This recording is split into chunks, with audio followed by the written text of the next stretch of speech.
Bonsoir, c'est avec un immense plaisir que je vous retrouve. Nous sommes samedi 10 novembre 2018. Merci d'être à ce rendez-vous. C'est l'autre journal, l'actu vu autrement par la rédaction d'Espace TV. Bienvenue, vous êtes sur Espace, la télé d'une autre planète.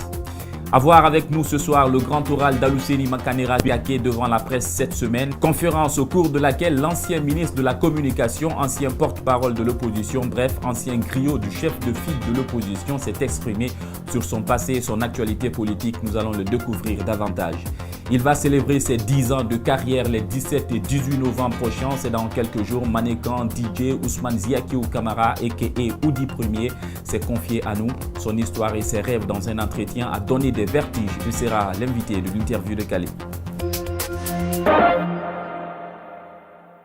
Pour sa toute première visite d'État, le président du Zimbabwe, Emmerson Mnangagwa, était en Guinée en début de semaine.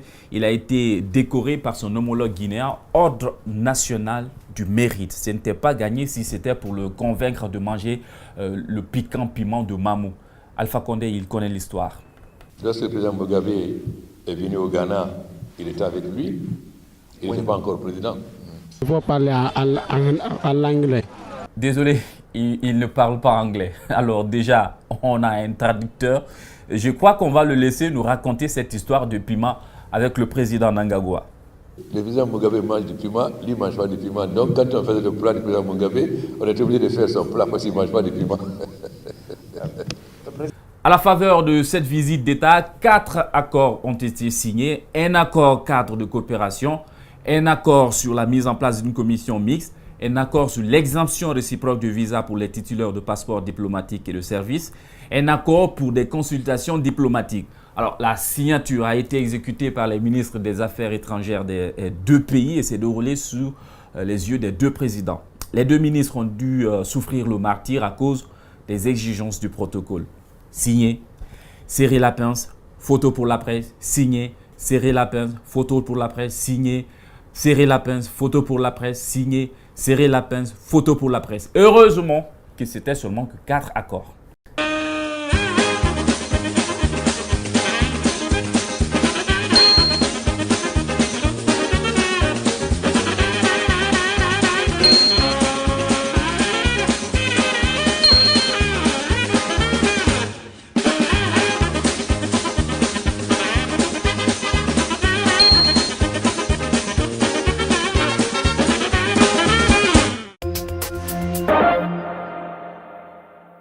Vous connaissez déjà l'histoire de notre caméléon, on en parlait la semaine passée. Vous n'avez pas besoin de forcer votre réflexion ou creuser dans votre imaginaire, car je vais vous aider. Je ne demande pas de mairie en récompense. Il ressemble à ça, notre caméléon. Adaptable à toutes les situations, tout comme une girouette qui suit la direction du vent. Je préfère l'appeler Ndimbore. Vous savez, c'est toujours un grand bonheur pour moi de vous rencontrer. Eh bien, nous aussi. Monsieur Makanera, d'ailleurs, dites-nous pourquoi nous sommes là aujourd'hui. Je voudrais un peu vous raconter la saga de Alouseni Makanera Kake.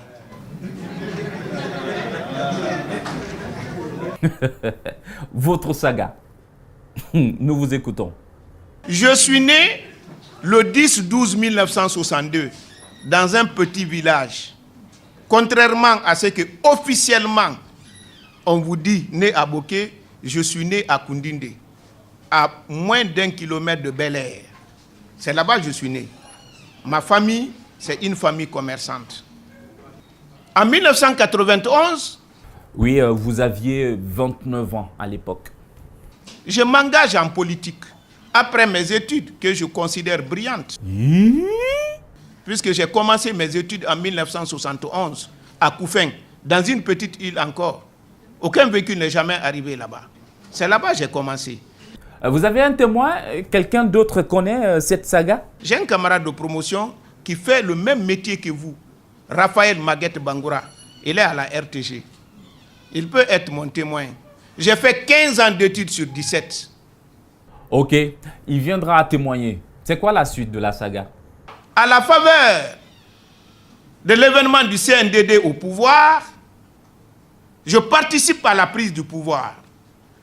Je passe les 72 heures au camp Alpha Ea.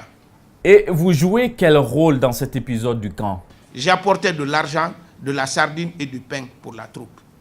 Attendez, vous n'étiez pas boutiquier par hasard à cette époque? Bon, zappons la séquence du RPG, votre nomination dans le gouvernement, tout ça, parce que nous n'avons... Elle est passée où, ma montre? Bon, nous n'avons pas assez de temps. Hein. Après, vous vous êtes retrouvé dans l'opposition, c'est ça? L'UFDG, c'est l'ancienne UNR, l'ancien PRP et le parti de Alioune 5. Regardez ceux qui gèrent l'UFDG aujourd'hui.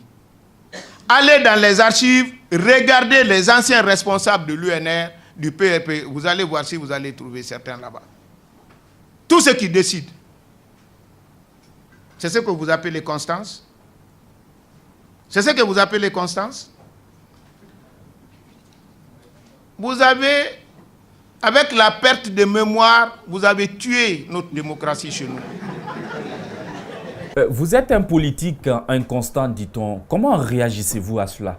Constance, parce que j'ai quitté l'opposition républicaine, mais quand même, soyons un peu sérieux. Même si Constance veut dire là où je suis assis, je ne quitte pas là-bas. Mais ce n'est pas quand même avec de nouveaux opposants. Nous avons fait près de 20 ans dans l'opposition. Ceux qui viennent d'arriver n'ont même pas 8 ans au complet. Si on doit parler de Constance, on nous compare à ces gens-là. Ou bien la Guinée, on a perdu la mémoire. Je vous vois venir, ça sent une attaque. Quand on entend des cadres, très souvent de bonne foi, ils disent « je me suis débrouillé avec la Première République, je me débrouille avec la Deuxième République, je me débrouille là avec la Troisième République ». D'autres encore ont plusieurs cartes de parti en attendant sans doute d'exhiber au moment venu la bonne. Ce sont ces gens-là.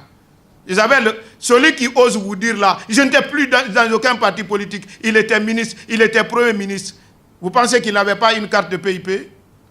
Mais il ne le sort pas aujourd'hui, malheureusement. Mais qu'est-ce que ça a donné? Les deux types de cadres, ça a donné 3 catégories de cadres. Hein?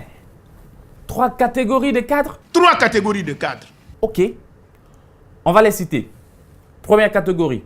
La première catégorie, elle dit qu'elle se débrouille avec tous les régimes. C'est les partisans de moindre effort. Tout le régime qui vient, ils sont ensemble et ils n'ont pas de problème. La deuxième catégorie?